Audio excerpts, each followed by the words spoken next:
땅에서 올라온 짐승의 이름과 그 표, 숫자는 뭘까? 이미 이제 우리가 이 말씀을 살펴보기 전에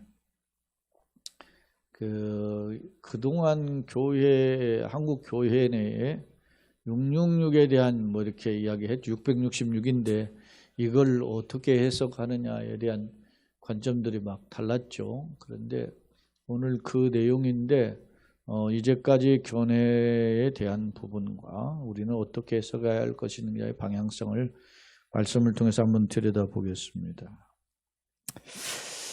자, 지난 시간에는 바다에서 올라온 한 짐승이 있었는데 머리는 7개고 뿔은 10개였다. 그러니까 이 짐승은 짐승으로 묘사되어 있지만 세상의 왕권을 가진 왕들, 권력자들을 가리킨다는 것이죠. 근데 그들이 사탄의 앞잡이 노릇을 한다는 거 아니겠습니까? 그런 중에 우리가 신성 모독을 한다라는 표현들을 지난 시간에 살펴보았어요. 자, 이번에는 내가 또 보니까 또 다른 짐승이 이제 땅에서 올라오는데 형용하는 표현은 땅에서 올라오지만 이도 역시 짐승이에요. 근데 표현을 보니까 어떤 모습이냐면 어린 양같이 두 뿔이 있고 그런데 모양은 그런데 말은 용처럼 말한다라는 특징이 있습니다. 자, 30부분을 한번 같이 한번 읽어봅시다. 사도 요한이 목격한 환상 중에 목격한 거죠. 두 짐승 중에 두 번째로 땅에서 올라오는 짐승에 대한 그 기록인데요. 앞선 바다에서 나온 짐승에게 아첨하며 헌신하는 모습을 보여주고 있다. 그 근거가 이제 11, 12절에 속한 표현이에요. 문제는 이 짐승, 땅에서 올라온 짐승의 모습이 어린 양처럼 보이는데 그 모습이 어린 양은 예수 그리스도를 가리키잖아요. 외형적으로는 그리스도 흡사한 모양을 하고 있지만 말은 어떻게?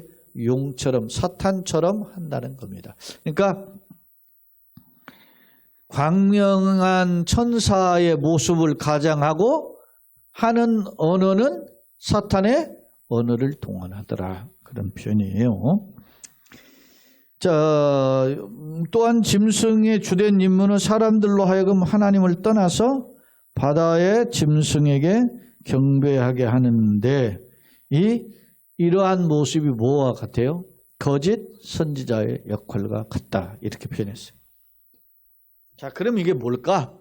이 이야기했어요. 지난 시간에 바다에서 올라온 짐승은 뿔이 있다라는 개념을 통해서 그리고 사람들이 그에게 능력과 권세를 보이니까 그들이 그 짐승에게 어떻게 해요? 절을 하잖아요. 신성 모독에 하는 말도 하고 그래요. 그래서 학자들의 견해는 바다에서 올라온 짐승이 뿔이 있고 권력을 권세를 휘두르는 걸 보면 장차 이 바다에서 올라온 짐승은 권력자들을 통해서 하나님을 대적하는 권력자들을 상징한다. 이렇게 이야기하고 있고 두 번째로 땅에서 올라온 짐승의 모습은 뭐합니까?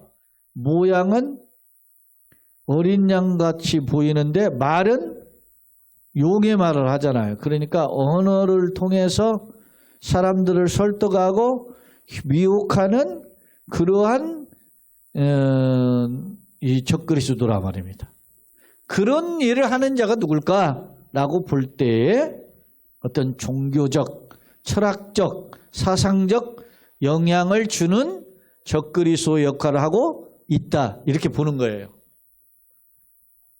자, 한번 들여다보겠습니다. 11절. 내가 봄에 또 다른 짐승이 땅에서 어떻게 해요? 올라오니. 그렇죠. 그래서 이제 땅에서 올라온 짐승. 이렇게 표현해요. 그런데 어린 양같이 두 뿔이 있고 말은 용처럼 말을 한다. 그러니까 어떤 이중성이죠. 겉모습은 예수님 닮은 것처럼 보이는데 하는 말 뽐새는 사탄의 뽐새다 말입니다. 자, 그가 먼저 나온 짐승이 누구죠? 바다에서 올라온 짐승이죠. 먼저 나온 짐승의 모든 권세를 그 앞에서 어떻게 해요? 행해요. 그러니까 먼저 나온 권세가 뭐였어요? 바다에서 올라온 짐승은 권력자였잖아요. 그렇게 해서 예를 들어서 뭐 빠르기는 표범과 같고 힘은 곰 같고 뭡니까 저기는 날렵한 것은 사자 같고 뭐 그랬잖아요. 그러니까 강력한 권세를 가졌는데 그 권세를 가진 것처럼 그 앞에서 행하고 땅과 땅에 사는 사람들을 처음 짐승이 누구예요? 바다에서 올라온 짐승이에요. 처음 짐승에게 경배하게 한. 그러니까 전부 다 권력자에게 이제 종노릇하게 만드는 거예요. 누가 이게 이 용의 말뽐새를 하는 이 두 번째 짐승이 백성들을 미혹해가지고 말로 얼마나 천산요수입니까?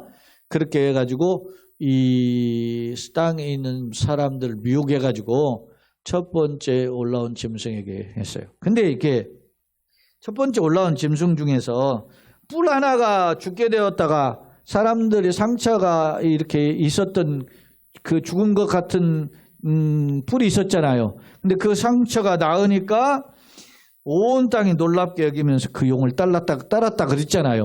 그러니까 거기에 특출난 한 권력자가 있는 것을 볼 수 있어요.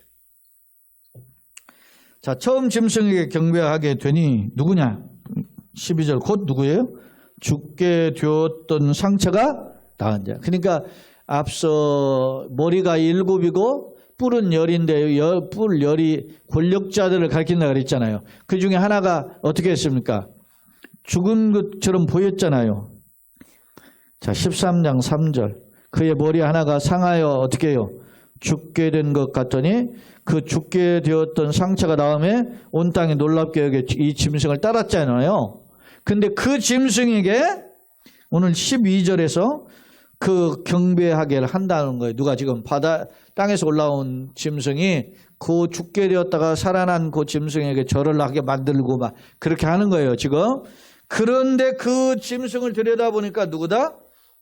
처음 죽게 되었다가 상처를 낳은 자였다라는 겁니다. 그러니까 아마 이게 일종의 이제 전쟁 영웅과 같은 존재예요, 이게. 뭐 망한 듯 했는데 살아나가지고 그렇게 해서 막 하니까 사람들이 거기를 막 연호하고 쫓아가는데 두 번째 땅에서 올라온 짐승이 아니나 다를까 거기에 권력을 행하면서 그 뿔 죽었다가 살아난 그 뿔에게 어떻게 해요? 절하게 만드는 일이 벌어진다는 겁니다. 자, 13절 큰 이적을 행하되. 자, 이게 지금 얼마나 큰 이적을 하는지 보세요. 큰 이적을 행하되 심지어 사람들 앞에서 뭐가 내려와요? 불이 하늘로부터 땅에 내려오고. 야, 이게 사탄이 아주 지금 지상에 있는 사람들을 미혹하는 강력한 발악을 하는 짓입니다. 불이 여러분 생각해 보세요. 땅에서 하늘에서 내려온다. 예? 그러면 여러분 마술하는 사람들도 뭐 신비롭잖아요. 근데 마술은 속임수라 그러는데 예? 이게 하늘에서 막 내려온다. 불이 이야 어마어마. 미운 우리 새끼라는 프로그램에 보니까 제가 개인적으로 얼굴이 스마트한 배우 김승수 씨가 나왔더라고. 그랬는데 거기에 또 소개팅 만으로 쉬운 둘이라니까 적지 않이 먹었죠. 근데 이제 장가를 아직 안 가서 소개팅을 하는 것 같더라고. 근데 이제 만나는 대상하고서나 이야기하는데 뭐 이렇게 지갑을 하나 꺼내더니 뭐 카드 2장을 했는데 이게 하나는 빨간한 반짝 그 카드고 하나는 클로버 카드 있는데 다이아몬드는 기운이 밝은 거고 뭐 클로버는 어두운 건데 이게 흡수하는 거 이렇게 해가지고서는 또 부인 주니까 뭐 진짜 없어졌어. 예? 그걸 하잖아요. 그게 속임수겠는데 그거 봐도 사람이 이렇게 보면서 신기한데 이래. 그러죠? 근데 생각해 보세요. 하늘에서 불이 내려온다? 그럼 아무나 못하는 거잖아요. 누가 이러는 거예요 지금? 사탄의 휘하에 이 짐승이 이런 짓을 한다는 거예요. 땅에서 올라온 짐승이. 그러니까 뭐 굉장히 뭐 사람들이 막 따르겠죠. tam복하면서. 그러면서 큰 불이 하늘에서 내려오게 하고 짐승 앞에서 받은 바 이적을 행함으로 땅에 거하는 자들을 어떻게 해요? 미혹하며 땅에 거하는 자들에게 이르기를 칼에 상하였다가 살아난, 앞서 죽었다가 살아난 짐승이 있잖아요. 그 짐승을 위하여 뭘 말아? 우상을, 이제는 아예 노골적으로 이제 우상을 만들어서 거기서 절하게 하는 겁니다. 자, 15절, 그가 그 권세를 받아가지고 그 짐승의 우상에게 뭐를 줘요? 생기를 주어서 그 짐승의 우상에게 뭐 합니까? 말하게 하고. 우상이 말할 수 있습니까? 없습니까? 못하죠? 못하는데 우상이 말을 하네. 이게 이제 난리가 난 거예요. 내가 무슨 드라마, 참 하도 거지 같은 드라마여서 내가 그냥 밥 먹다가 이렇게 돌렸는데 무슨 성경 구절 놓치고 나오고 하다가 그 무슨 귀신같이 짓하고 하는 게 요즘 또 나오더라고. 그게 옛날 퇴마록 이런 거 같이 그렇게 하는데 하여튼 이 세상 난장판이구나 하고서나 그냥 이렇게 돌렸는데 요즘은 그런 짓을 하는 거예요. 요즘 온갖 잡신들이 방송계에 온갖 잡신이 방송계에 설치고 있어요. 쓰레기들이 너무 많아. 방송이 몇백 개니까 얼마나 쓰레기가 많겠어요. 지금 막 사상사적으로 홍수에, 영적 타락의 홍수에 우리가 물결에 있어요. 근데 그런 방송만 있는 게 아니라 요즘은 뭡니까? 소위 OTT에서 하는 또 게 있잖아요. 쿠팡 플레이 무슨 넷플릭스 아이고 별의별 거기서 클릭만 하면 온갖 나오죠. 수만 편들의 영상들을 볼 수 있잖아요. 실시간으로도 보고 그런 시대. 약한 시대가 지금 다른 게 약한 뻔한 것이잖아요. 그게. 자, 이런 겁니다. 자, 15절 권세를 받아 그 짐승의 우상에게 생기를 주니까 우상이라는 거지. 거짓 형상이 우상인데 거기다가 생기를 넣으니까 우상이 말을 하는 거예요. 짐승 우상이 말을 하고 또 짐승의 우상에게 경배하지 아니하는 자는 죽여버려요. 그러니까 전부 다 무서워가지고 거기다 다 절을 하는 겁니다. 우상 숭배. 거기 지금 보세요. 이게 이 땅에서 올라온 짐승이 하는 짓이 뭔지 한번 보세요. 그가 모든 자 곧 작은 자나 큰 자나 부자나 가난한 자나 자유인이나 종이나 이 노예제도가 있는 당시 로마 시대 때 쓴 글이니까 다 있죠. 자유자는 종들이나 그 오른손이나 이마에 뭐를 봐요? 표를 받게 하고. 제가 이 교재에도 적어놨지만은 오른손과 이마는 어떤 의미를 가지고 있는가. 오른손은 신체 활동을 대표하는 그런 것이고 이마는 그 인격을 상징하잖아요. 그래서 사람이 저 사람은 내 왼팔이야 이렇게 보다는 오른팔이라는 게 힘이 있잖아요. 오른손은 그런 항상 능력을 상징하는 손이에요. 그 오른손이나 이마 자기 인격에 가리키는 것에 표를 받게 한다 그러잖아요. 짐승이 표를 받게 하는 거예요. 그러면서 누구든 이 표를 가진 자 외에는 매매를 못하게, 상거래를 못하게 하는 거예요. 그리고 이 표는 곧 짐승의 이름이나 그 이름에서. 그러니까 짐승의 소위 그 권한 아래에서 다 이게 상거래도 하게끔 하고 세상을 주물락 그리는 상황이 올 것이다라고 하는 겁니다.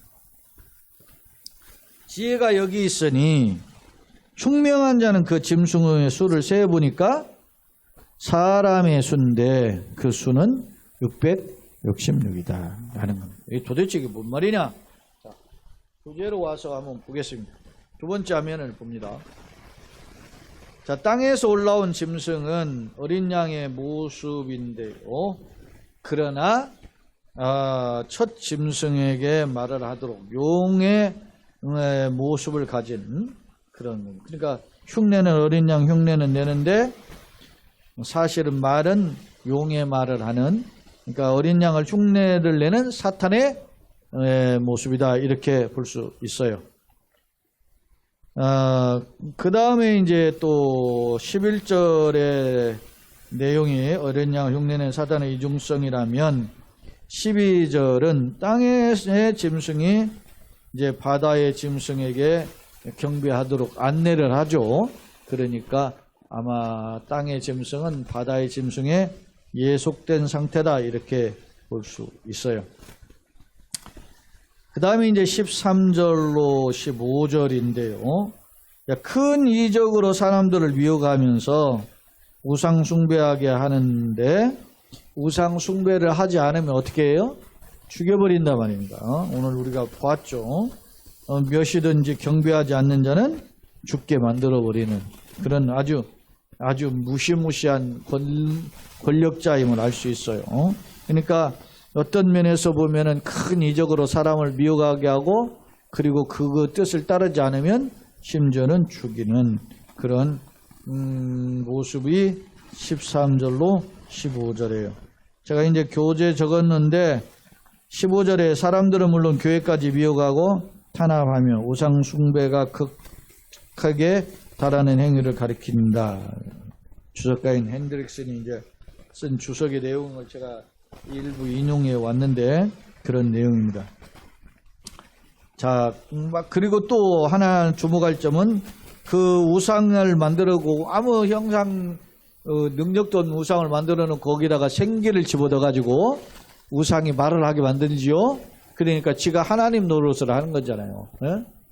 마치 에스겔 골짜기 마른 뼈들이 살아나는데 거기에 생기가 들어가 살아나게끔 하는 것처럼 지가 하나님 노릇, 흙으로 사람의 형상을 만들고 그리고서 거기다 생기를 불어넣는 것처럼 하나님의 하는 그 행위를 따라서 하는 그런 이 사탄의 모습을 우리가 볼 수 있다 말입니다.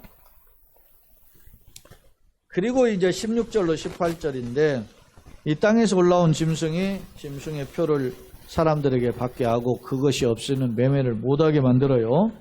그런데 이 우상 숭배와 더불어 짐승의 표를 받게 하는 이 표는 당시 로마 시대에는 노예에다가 뭘 찍어요? 도장을 찍잖아요. 그래 노예라는 표를 하되 우리나라도 뭐 도망간 노예다 추노해서 뭐 딱 도장을 찍어버리는데 얼굴에다 찍더라고 우리나라 보니까. 근데 저 로마 시대 같은 경우에 보면은 어깨에다가 찍었잖아요. 불도장을 찍었어요. 말이나 이런 걸 또 자기네 소유물로 하기 위해서 이 소위 양치는 거는 소치는 거기 보면 동물에다가 막 불로 도장을 찍잖아요. 그렇게 하듯이 마치 노예 도장 찍듯이 이렇게 찍는 거예요 지금. 그런데 찍는 것을 보니까 사탄이 이제 그 짐승의 표를 받게 하는 거죠. 자기 아래 완전 복종시키는 그런 모습을 하고 있어요. 그렇지 않은 자는 죽여요. 그리고 상거래도 못하게 하고. 근데 그 짐승의 수를 딱 보니까 그 수가 666이다. 도대체 뭐냐? 자, 세 번째 화면이 제일 중요해서 세 번째 화면을 좀 살펴보려고 좀 빨리 했습니다. 자, 세 번째 화면의 내용을 보겠습니다. 내용이 좀 많은데 땅의 짐승의 모습입니다. 모양은 어린 양 같은데 말은 용처럼 자란다. 이게 뭐다? 이중성, 위선적이다. 거짓 선지자의 모습과 같다. 그랬습니다. 자, 큰 이적으로 땅에 거하는 자를 미혹하여 우상을 경배하게 한다. 그렇게 했어요. 큰 이적을 동반해요. 그리고 누구든지 오른손이나 이마에 짐승의 표를 받지 않으면 오른손과 오른손은 신체 활동을 대표하는 것이고 이마는 인격과 신분을 상징한다 그랬어요. 그러니까 자기를 대표하는 자리에다가 이 짐승의 표를 666을 받게 하고 그리고 그런 표가 없으면 상거래를 못하게 한다 그랬어요. 그렇게 해서 그럼 짐승의 표는 도대체 뭐냐? 이 짐승의 표에 대한 이제 해석들을 한번 보겠습니다. 오른손은 신체 활동의 대표이고 이마는 인격과 신분을 상징하는데 적그리스도의 사상이나 활동이나 언어나 수단을 나타내는 표다. 이걸 그런데 여기에 보면 도장을 인을 쳤다는 게 도장인자잖아요. 소유권 또 이건 내 소유야 이렇게 하는 도장 찍었다 그런 뜻이고 그리고 내가 도장을 받았다는 말은 내가 충성하겠습니다 라는 충성의 표현이기도 해요. 결국 짐승이 도장을 받았다는 말은 뭐예요? 짐승에게 충성하겠다라는 표현이기 때문에 하나님 입장에서는 뭐합니까? 불신앙의 표시죠. 표시입니다. 결국 요한계시록 14장 19장님 진노의 포도주를 받는 대상이 된다. 심판을 피할 수 없다라는 점을 보여줘요. 그럼 이제 666은 도대체 뭐냐? 자, 여러 해석이 있는데 그 몇 가지 제가 적어왔어요. 첫째, 사람의 이름의 문자를 숫자로 환산하여 누군가를 알아맞혔다. 예를 들어서 이게 스펠에 숫자가 있다는 거죠. 알파벳에 히브리어로 영어로는 헬라어나 영어로는 그것을 알파벳이라고 하잖아요. 에? 왜냐? A, B, C, D가 사실은 건데 헬라어에서 왔잖아요. A, B, C, D가 원래는 알파, 베타, 감마, 델타 뭐 이렇게 쭉 나가잖아요. 그래서 그 두 자를 따서 알파벳이라고 하는 거거든. 그렇죠? 근데 히브리어는 알렙, 베트, 기멜, 달렙 이렇게 들어가요. 그래서 히브리어를 알파벳이라고 안 하고 알렙베트라고 그래요. 히브리어는. 예? 그러면 영어도 알파벳이라고 안 하고 영어도 ABC로 이렇게 이야기해야 되지. 첫 두 글자를 따가지고 그렇게 표현하거든. 헬라어는 그래서 알파벳이라는 말이 알파베타라는 말을 두 자를 따서 알파벳하거든요. 그러니까 히브리어에서는 알렙베트라고 이야기하고. 어찌됐든 자 그런 거에 그 스펠에 보면 그 스펠에 속한 그 숫자 개념이 있다고 보는 거예요. 이게 이제 헤르만 궁켈이라고 하는 신학자가 하는 해석인데 예를 들어서 네로 카이자라고 할 때 시저가 카이저라고 볼 때 이렇게 표현하면 NRONKSR 이걸 숫자로 표현하면 50, 200, 50, 100, 60, 200 이렇게 해가지고 666 이렇게 표현을 했다는 겁니다. 저 뒤에는 이퀄이 돼야 될 거예요. 플러스 666이 아니고 최 뒤에는 플러스가 아니고 이퀄이. 그렇게 해석을 하면 누구냐? 네로일 것이다 라고도 하고 현대에 와서는 마오메시라 히틀러다 나폴레옹이다 이런 주장을 해요. 이런 숫자 이름의 스펠을 가지고 숫자 개념을 보면 이게 누구다 이렇게 해석을 하는 해석이 하나 있어요. 하나의 해석하는 학설이에요. 저는 이거 따르지 않아요. 두 번째 해석은 뭐냐? 컴퓨터 번호와 또 소위 카드 번호. 컴퓨터는 동글뱅이 해가지고 거기에서 그 숫자로 했잖아요. 그래서 그게 컴퓨터 숫자다 이렇게 해석하는 학자도 있어요. 이게 이제 소위 그 세대주의 학자들이 그렇게 해석을 해요. 세 번째 14장 1절이나 앞선 그 7장에도 나오죠. 7장에 보면은 하나님의 인치신 자들이 나오죠. 14장 1절은 14만 4천의 이름이 숫자가 나오고 그 7장에 보면 하나님 입맞은 자를 수니까 지파별로 나오잖아요. 12,000씩 12지파니까 14만 4천이잖아요. 그 14,000의 숫자를 우리가 그때 봤을 때도 뭐로 해석했어요? 상징이다, 상징. 12,000은 12지파를 생각해 보세요. 3 곱하기 그때 12,000의 개념을 어떻게 해석했어요? 3 곱하기 4는 10이지요. 에? 3은 하나님의 숫자고 4는 인간의 숫자예요. 하나님과 인간이 연합을 했는데 10 곱하기 10 곱하기 10은 1000 뭡니까? 1000이죠. 그러니까 10은 가장 큰 수예요. 이게 10이 그래서 가장 큰 수를 3번씩이나 반복했다는 거. 10 곱하기 10 곱하기 10. 예? 그를 뭐라고 그래요? 1000이고 그리고 하나님과 인간이 결합한 숫자 10이고 그래서 그걸 합치니까 12,000이 되는 거야. 이게 666 우리가 이렇게 읽었지만은 이 뒤에 나오는 거 보면 666이에요. 그러니까 6은 무슨 숫자예요? 숫자의 개념으로 보면 사탄의 숫자예요. 자, 이게 이 숫자에 이게 서양의 숫자 개념이 있는데 3은 하나님의 숫자예요. 성삼의 하나님이라고 그러잖아요. 그러니까 3은 하나님의 숫자고 4는 인간의 숫자. 우리나라는 죽을 사자 써가지고 4층도 포라고만 하지 4층이라고 안 하잖아. 이게 얼마나 어리석어 인간이. 예? 그리고 어떤 건물에 가면 아예 4층이 없는 건물도 있어요. 3층하고 바로 5층으로 뛰는 건물이 있어요. 근데 서양에서 4는 인간의 숫자이기 때문에 아주 좋은 숫자예요. 그래서 하나님의 숫자와 인간의 숫자가 연합을 한 숫자가 럭키 세븐이 되는 거예요. 근데 이 럭키 세븐 행복의 숫자와 사탄의 숫자가 6이라고 그랬죠. 6? 사탄의 숫자가 합쳐진 게 얼마입니까? 13이잖아요. 그 13을 싫어해 이 서양 사람들은. 그래서 13일에 금요일 싫어하잖아요.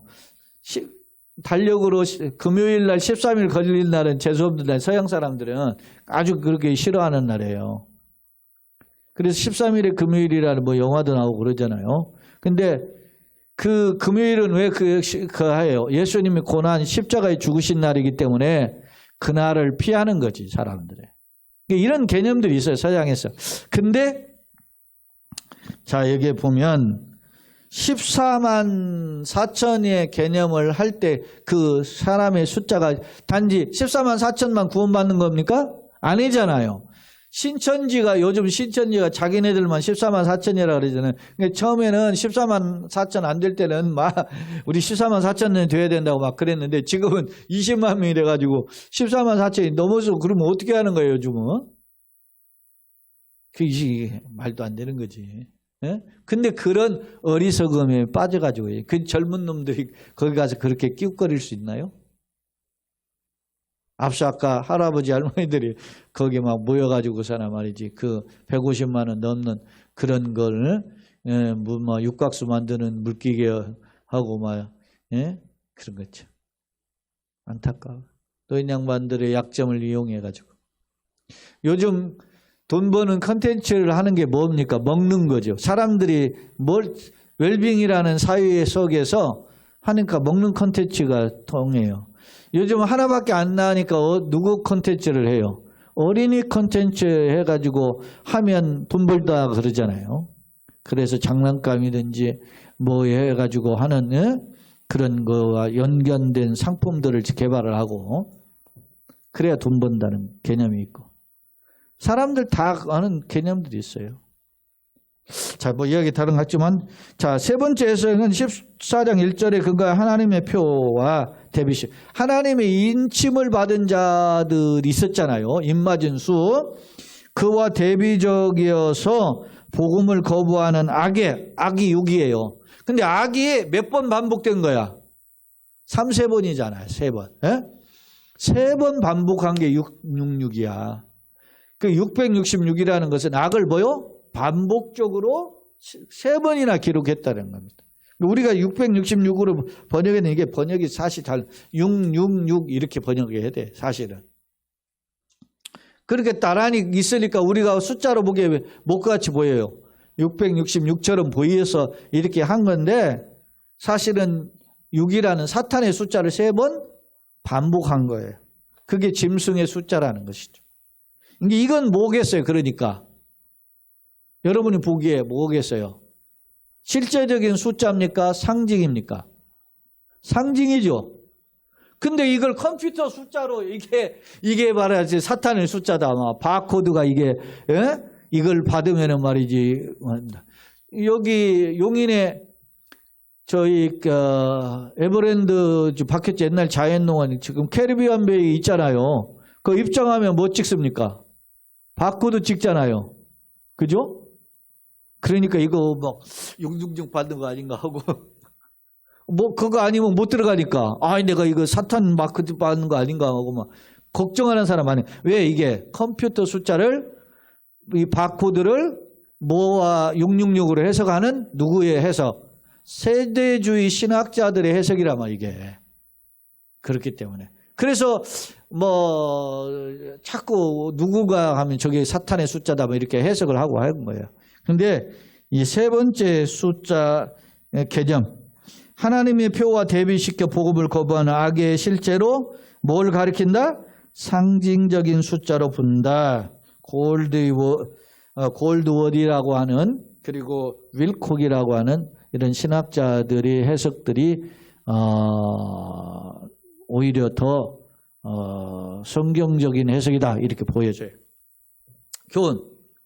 특징이 있습니다. 이 땅에서 올라온 짐승은 뭐 하느냐? 어린 양을 흉내내면서 이적을 행하는데 그 행하는 모습이 누구입니까? 여러분 그 사탄이 광명의 천사의 모습을 하면서 망하게 한다는 그런 사탄의 모습을 대변해요.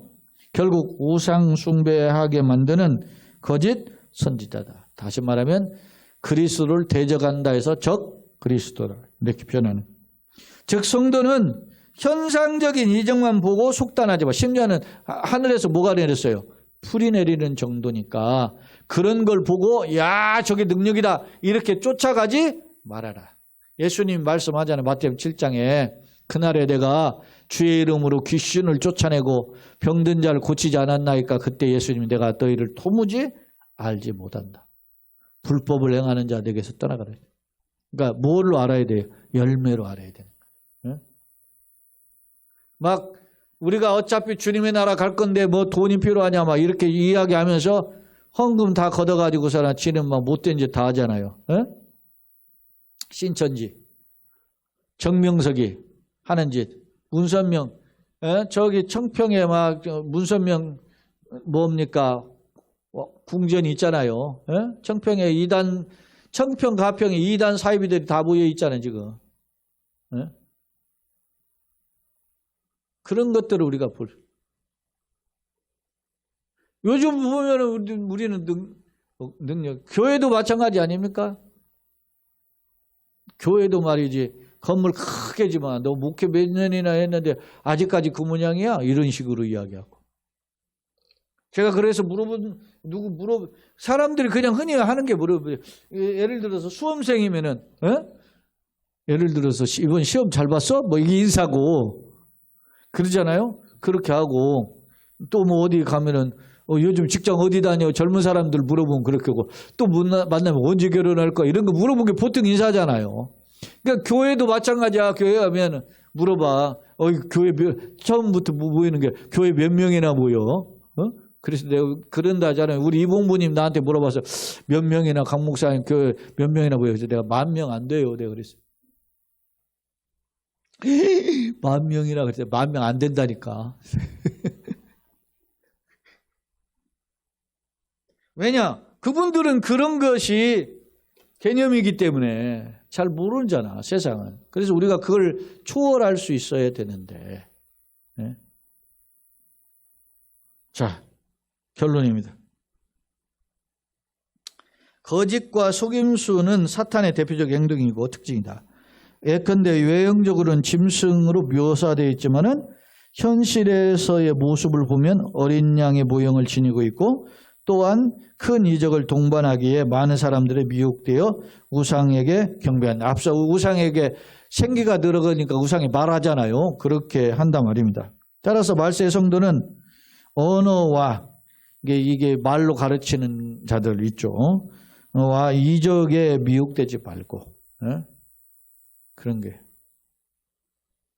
미혹되지 말고 이면에 담긴 사탄의 술수를 분별해야 된다. 그래서 제가 강의하고 하는 그 철학자들 뭐 예수님, 장자, 노자 뭐 다 이야기하면서 하는 그런 시부렁거리면서 예수는 그냥 어디다 꽂아놓은 보리자루 취급하는 그런 인간들이 방송에서도 나오고 있잖아요.